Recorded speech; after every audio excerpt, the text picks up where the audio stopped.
All right, if you take this sheet right here, this is the one where we calculated how many houses could be built in the La Sierra lands. And Sharon quite rightly pointed out that the La Sierra lands, or Rancho La Sierra, or the River Ranch, have been called different names every 10 or 15 years. Sometimes by the developer. It started out as a Spanish land grant, the Yorba Ranch. Then it became the Whole Ranch. Then it became the River Ranch. And then it became La Sierra Ranch. And then it's La Sierra Lands right now is I think what they're calling it. So it's very confusing. But the land has a wonderful history. It's the last remnant of the huge Yorba Spanish land grant. It went into Orange County, through Norco, Corona, and up here. So it's a real treasure here that we still have this land preserved. It also borders the last undeveloped area of the Santa Ana River. Yes. It has wonderful history here in Southern California. Every place else they put concrete there. We, because of citizen activists here in the 60s, managed to keep that river open, which is a real treasure for us. So, when on the back of this you will see a fairly recent history of what has happened politically with the Rancho La Sierra, starting in 1977 when the first initiative was passed. So let me tell you this. Do you all know where the Hawarden Hills area is in Riverside? Yes. Okay, those folks, and that was kind of one of the older neighborhoods in Riverside. In the early 70s, they decided that they wanted to preserve their neighborhood. And they didn't do the initiative process like we were forced to do. The council adopted their plan, which was to preserve the hills there. That's how we got this residential conservation zone, the RC. The citizens of the Hawarden Hills got organized, and they decided they did not want their hills chopped down the way they were being done in Orange County. And they passed an ordinance, they got the city hall to do it. That's when the city hall was respecting citizens and doing a real good job. Okay, the way the ordinance, the RC road ordinance reads is if it's, okay, pretend my arm is a hill. If it's 15 degrees to 30 degrees, then you get one house per 2 acres. If it goes to like this, it's called RC5, and you get one house per 5 acres. And that's this one, 30 to 40. Okay, now this is all hard to remember, and I have a hard time remembering it, but if you just remember anything above 15 percentage, you only get one house per 2 acres. And it's called light development, and all the fine communities do that. They don't pack them in like sardines, they don't bulldoze their hills, and we're really lucky to have this. And it came from the citizens of Riverside. The 30 to 40, which is a little, quite steep, you get one house per 5 acres. But when you go over 40 degrees, you don't get any houses anymore. There's a grading ordinance in Riverside, which requires that if you want a house there, you have to have a special process to go in there, and it would be one house per 5 acres. But very difficult on these hills for geological reasons. People say there's a fault up at the top, and also for financial reasons to develop.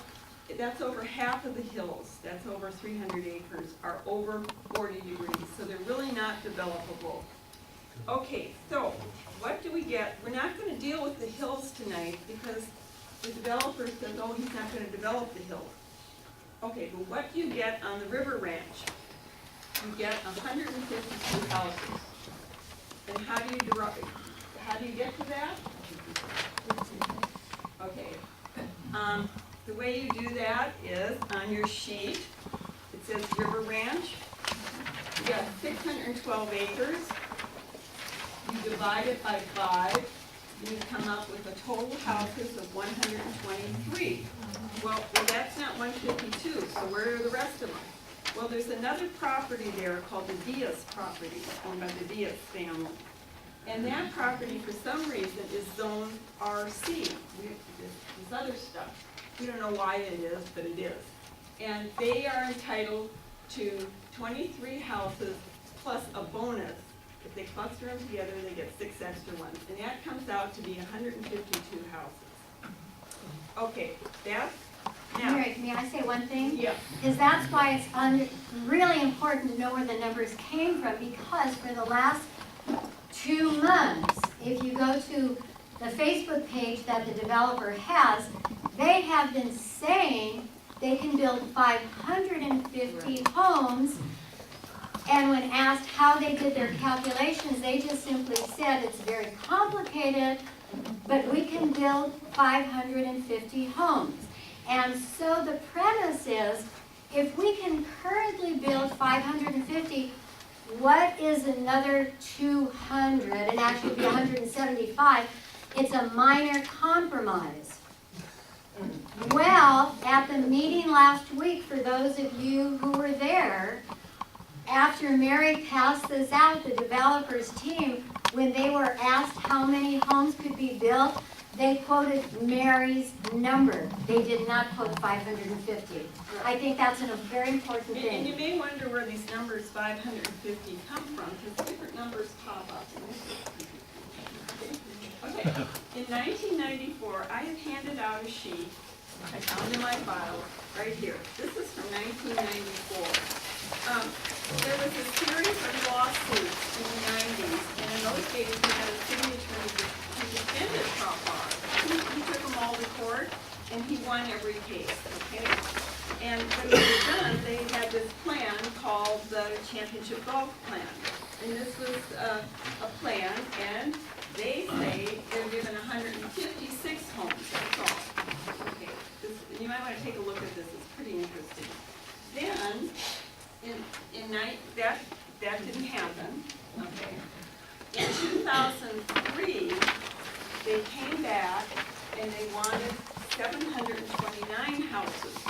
I put a little star by this because during the whole process, the developer took this to the city council, and it was introduced at a council meeting, and the council refused to approve it.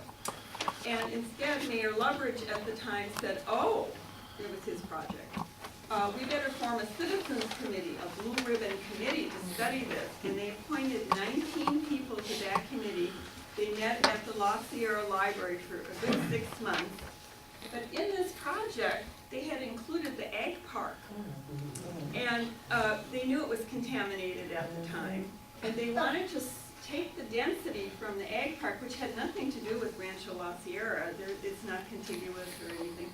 They wanted to take that development, because they knew they couldn't develop there, and move it over to the Rancho La Sierra. That's how they came up with this number.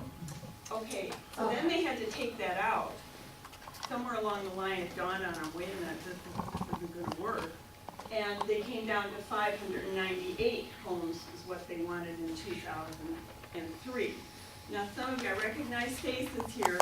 We put on 14 yard sales to raise money to sue the city of Riverside over this. And I know many of you donated your stuff and cleaned out your closets.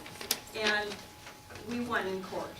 And that was a great victory. And I put there, first of all, what they did was declare all 8,000 acres Arlanza and La Sierra blight under redevelopment, which was a real insult to the community. And we went to court, and you can't declare agricultural land blight. It's illegal in California. So we won that, and we've had quiet. You know, we've had clean closets and clean garages, and it's been quiet. And then they popped up with this. And they, in 2014, they came up with 1,950 homes, which is really just the number out of the hat to make a big profit. We're done with that. You know what happened there. We won. And today they're with 725. This is an eerily similar figure to this one, and I think that's probably where it came from. But the question is, if you can make a profit at 1,950, why is he down to, what's the deal with 725? I mean, you obviously can make a lot of money on this land. So, in any case, I appreciate the chance to tell you what the numbers are. the numbers are confusing because they keep changing, and that's part of the process. The lobbyists who the developers hire, yes, exactly, they play a kind of switch game all the time, and you never know what the numbers are. But I'd like to put this number out one more time. This is the number of homes that can be built on the Rancho La Sierra, and that's to protect the Hidden Valley Wildlife Preserve, which is just a gem that we have that, and to protect the Santa Ana River. And don't forget the golf course. Well, I don't know if they're gonna have a golf course. Yeah, so, now, if any of you haven't been out to the Rancho La Sierra, please take a Sunday drive and drive out Arlington, or La Sierra Avenue where you hit Arlington, and go down to where the cemetery is, and on the other side of the road, you'll see the sign that says Hidden Valley Wildlife Preserve. Pull in there, go into the parking lot, and then just turn and look south, and you'll see this beautiful 650 acres, which is the Rancho La Sierra. And I think it would be a real pity to just completely destroy that area. The people have voted again and again to preserve the area, put light development on it, and to preserve this last remnant of the Spanish land grant. Yes. We've taken our dogs out there a few times, and it's just gorgeous. And so maybe it can be a regional park someday. The last thing I wanted to say before, if there are any questions, is I found a lawsuit. This is a lawsuit from, this is when the judge ruled against the city of Riverside. And the city of Riverside did vote to not uphold the law. I'm not sure why they do not follow the law. It's the law, it's the Wasn't people's Laura on law. the council when they did that? What? Wasn't Laura on the council when they did that? On this one, I believe so. Okay, I'm just saying that for some reason in Riverside, all the other cities that have growth control laws, they keep trying, like in Redlands, they had a prop bar just like we did, and the gas company came in and tricked all the new voters, and they got rid of a lot of the citrus. But then the voters came back the next year with a stronger growth control thing, and they can only issue like 50 permits a year. So Yorba Linda has growth control, Loma Linda, Yorba Linda, Loma Linda, San Clemente. I mean, there's city after city that has growth control. It's not something to get rid of, it's something to preserve. And I wish our council would uphold the law. That's what we need to do here. And I just quickly want to read you who the owners were. Now, these are the owners in 2003. Am I done? Oh, good. No, Mary, keep No. going. Okay.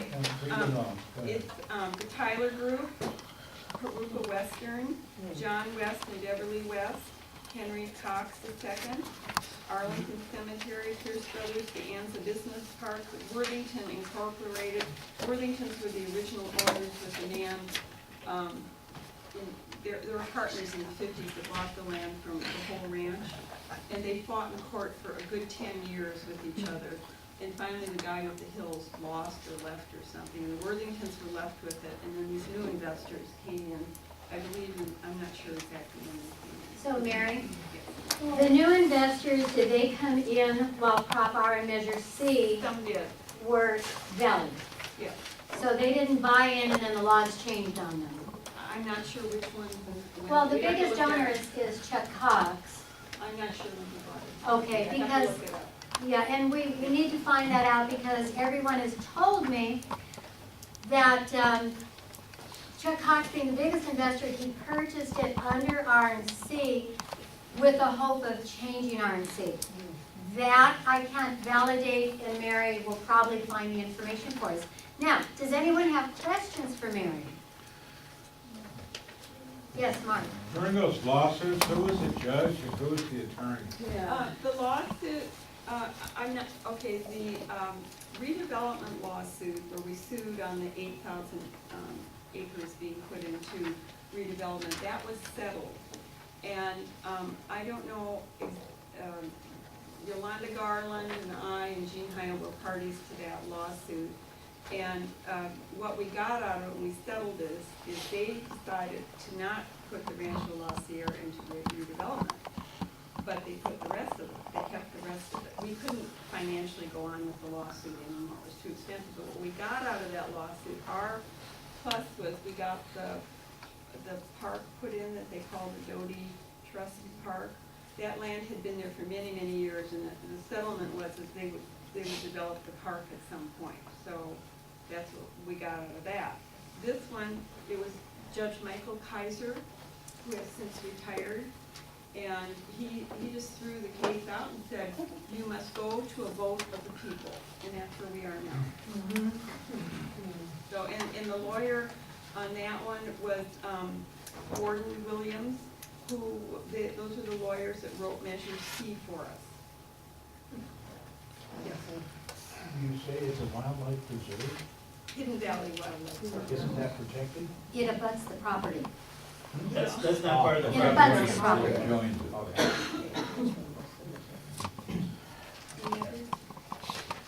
it. Okay, in back of the room? You have to address the problem with traffic. That Oh. whole area is landlocked. We'll get to that in our next part of the presentation. Yes. And that's a big issue for everybody. Yes, it is. So right now, Mary's part of this. Give us the law, give us the history, and information relevant. And then the next part, we're going to get to those issues. And if you would just, on your sheet, write down RA5 residential agricultural. It took 2 years to remember that. I mean, it's like learning, I don't know, Russian or something. I don't know. And here's RC, residential conservation, and Mary, RC zone. what do they mean by conservation? Residential conservation, what does that mean? Well, to conserve the hills. Okay. Okay. That could be trees. Well, that's the term they use in the plan. It's Okay. like a foreign language. Yeah. That's the term they use for preserving hills. Okay. Okay? Anything else for Mary? And any other questions, our numbers in the phone book, just give us a call and we'll try and get any information for you that we can. Thank you so much, Mary.